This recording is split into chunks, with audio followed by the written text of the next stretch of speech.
بتعرفوا انه في بقلب المدينة سوق لو حيطانه بتحكي لكانت حكت قصص من 100 سنة وورا.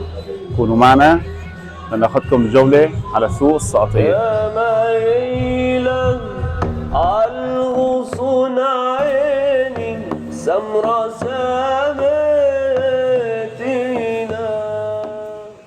هون بين الحارات القديمة والبيوت اللي إلها طابع خاص بتفوت على عالم تاني، عالم مليان ألوان وروائح وأصوات بتحسسك إنك رجعت لزمن الطيبين.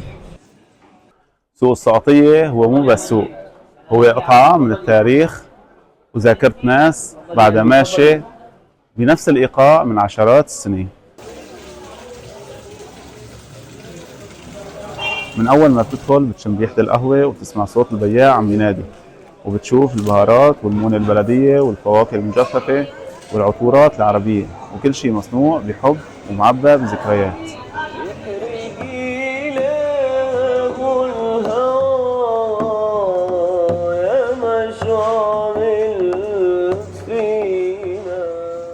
سوق السقطية هو مو مجرد سوق، هو نبض مدينة وحكاية بناسها. وإذا مريت من هون لا تمشي بسرعة، وقف شم واسمع وتفرج، لأنه كل زاوية فيه بتحكي حكاية. معكم أنا مصطفى سكيف من سوق السقطية.